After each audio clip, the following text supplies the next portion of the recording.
how to solve these now partial fractions that we've created. And there's two ways that we do that. One is by using a system of equations, hence why it's in this unit. And the second way is to use what's called convenient values. And I'm going to show you both. I'm going to do one video strictly on solving by systems, do another video on convenient. Hopefully you like this. The very first step we got to do is we need to set up our partial fractions. Now, this was, if you remember correctly, we have already done this from example 1. So if you want to look back at your notes, if not, remember we split this down the middle. We came up with, and we factored this guy to be x plus 2. Factored out the -1, got x plus 2. That created the x plus 2 times x squared minus 1, which then gave us x plus 2 times x plus 1 and x minus 1, which then gave us our 3 distinct linear factors. And then we wrote up our 3 partial fractions based on those. There they are, x minus 1 plus x plus 1 plus x plus 2, a, b, c on top. So we set it up first just like that, okay? That's the very first step, you got to set it up. Second step, all right, we've done this now before. We've said, okay, what if we wanted to try and actually solve this equation?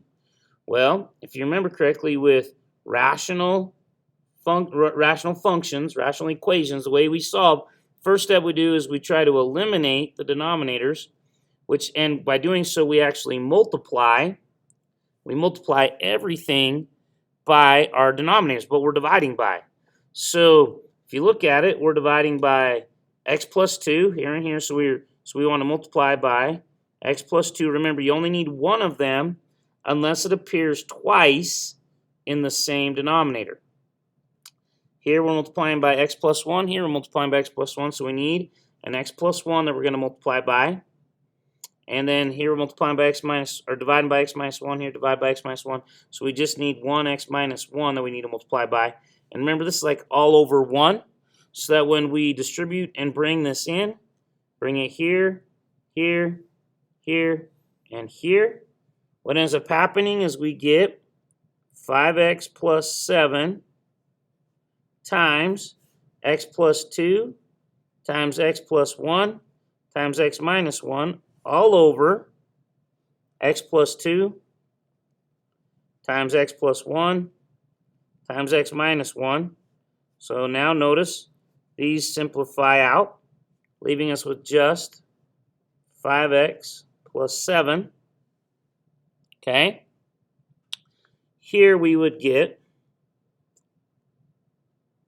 a times x plus 2, x plus 1, x minus 1, all over x minus 1. So these factors would simplify to 1. That would then leave us with a times x plus 2 times x plus 1. We get then plus b times, we get x plus 2, x plus 1, and x minus 1, that's an x plus 1, all over x plus 1. These guys will simplify, leaving us with b times x plus 2 times x minus 1 plus, oh dear, running out of room, c times x plus 2, x plus 1, x minus 1, all over x plus 2. So these divide to 1, leaving us with c times x plus 1 times x minus 1. Okay? So, now we have this equation right here. So to set up our system of linear equations, first step is then to multiply these guys out. So if I distribute these guys out, we get x squared plus 1x plus 2x is plus a 3x plus 2 times a plus, distribute these guys out, gives us x squared, or b times x squared minus 1x plus 2x is a plus 1x minus 2 plus c times, distributing these guys out, we get x squared minus x plus x, 0x, minus 1. That equals 5x plus 7. Now, in all honesty, we actually have ax squared plus 3ax plus 2a plus bx squared plus bx minus 2b plus cx squared minus c. So let's get all of our x squareds kind of together. So we have ax squared plus bx squared plus cx squared. Then let's get all of our x's together. It's going to give us 3ax plus bx. Then let's get our ones without x's together, which gives us plus 2a minus 2b minus c. Okay? So now let's take a look here. These all have x squared in them, so I could really rewrite this as a plus b plus c all times x squared, right? These all have an x in them, so I really could write that as plus 3a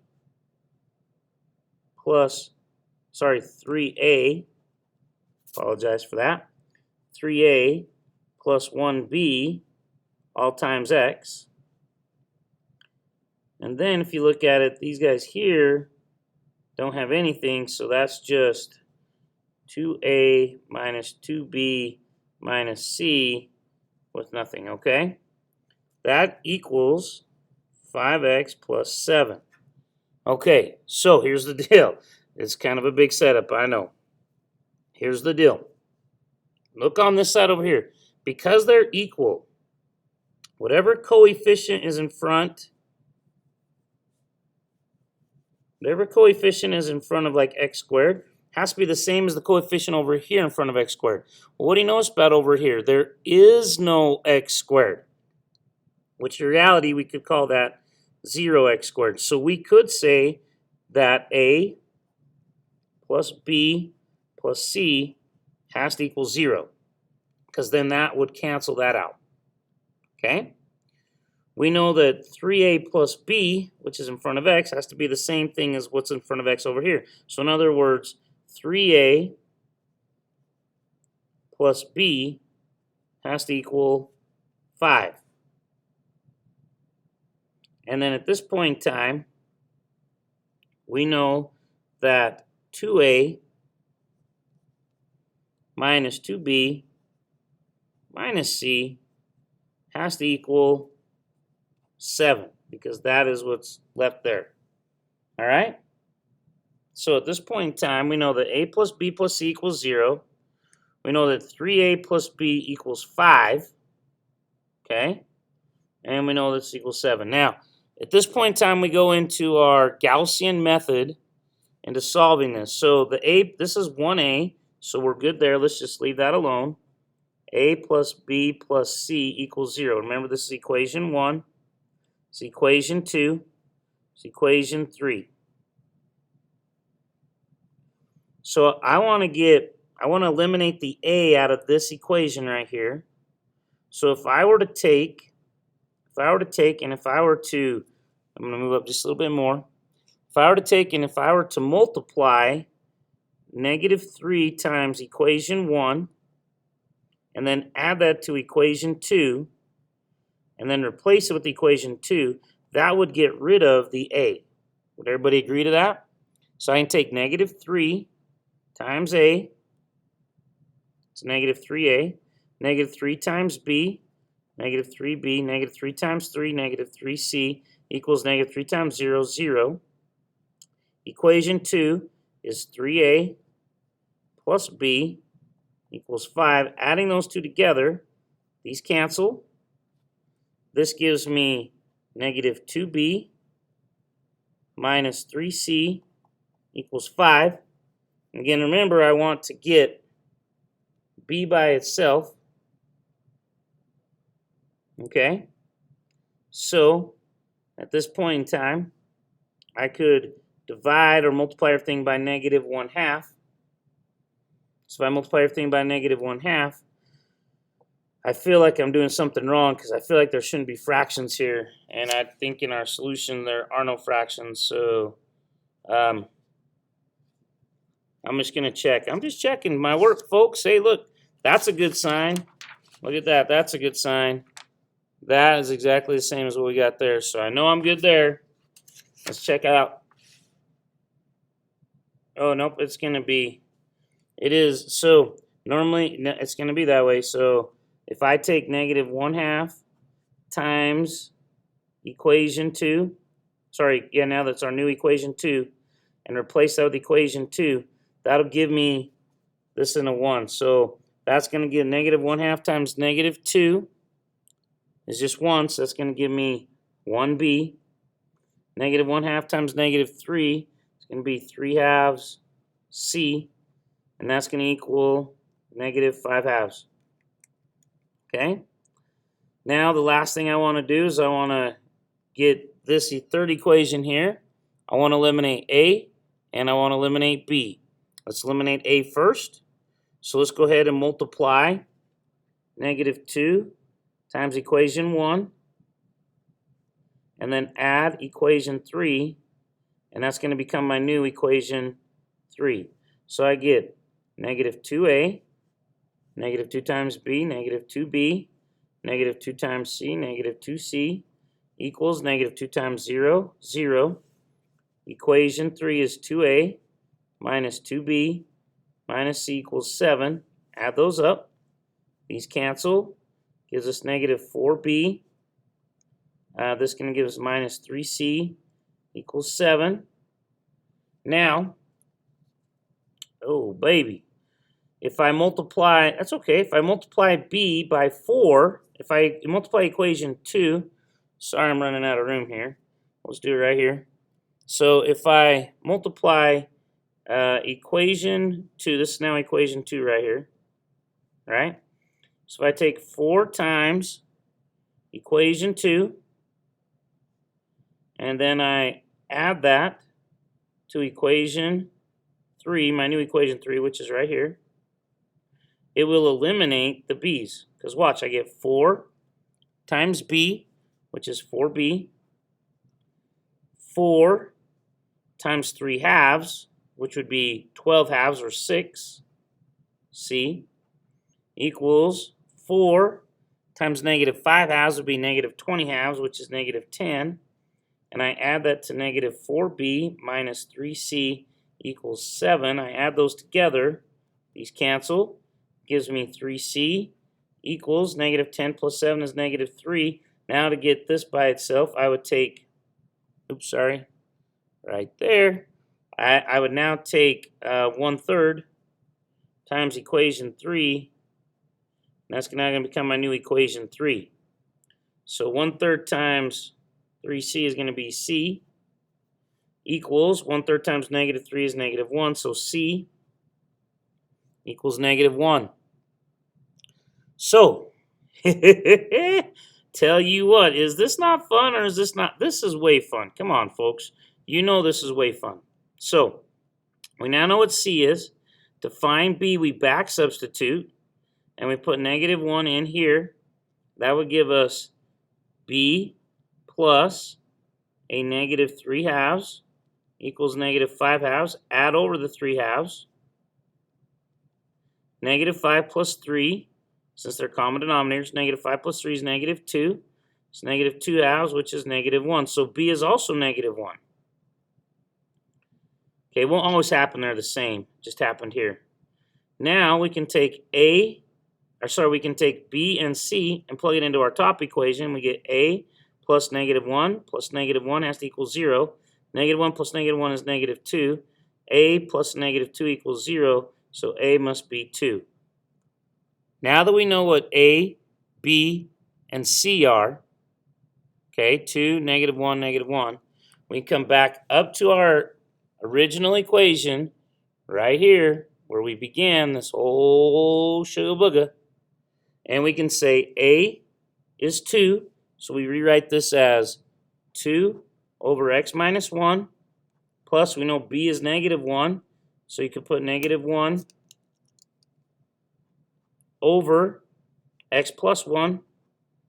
And you know C is negative 1, so negative 1 over x plus 2. And remember, that equals 5x plus 7 over x cubed plus 2x squared minus x minus 2. And we now have found that partial fraction. Woohoo! Folks, that is a lot of work right there. That's a lot of work.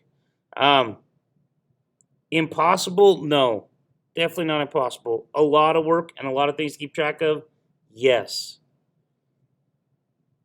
Only thing I can tell you to do it is every journey begins with the first step. So, if you want to begin, you got to go with your first step. First step, factor the denominator.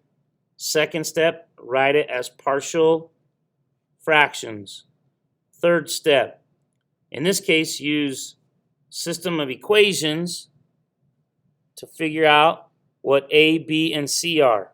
Once we figured out what A, B, and C were, A, B, and C, we then came back up here, and our last and final step was to substitute A, B, and C. Now, you don't have to write plus a negative 1. In fact, it probably won't be written that way. It'll probably be written minus. This one will probably be written minus. And there you go. Away you roll. It's not, you can leave it as plus a negative. It might actually be helpful in quadratics when they're quadratics. Probably be helpful to leave it as plus a negative, if that's what you come up with. Well, actually, it won't matter. It won't matter. Either way, it'll be fine. Either way will be fine. So whatever makes you happy, I'm good either way. We should verify and make sure that I did that correct, right? So here we go. Here's the equation that they came up with right here on slide 36. They came up with 2 over x minus 1 plus negative 1 over x plus 1 plus negative 1 over x plus 2. And they're done. Okay, folks, that is using a system. Later on, maybe if you guys want, I'll either do another video or maybe we could do a conference call and we could do one together. I'm now going to do one with using convenient values, but well, that'll be another video. Have a great day. Bye. Oh my gosh.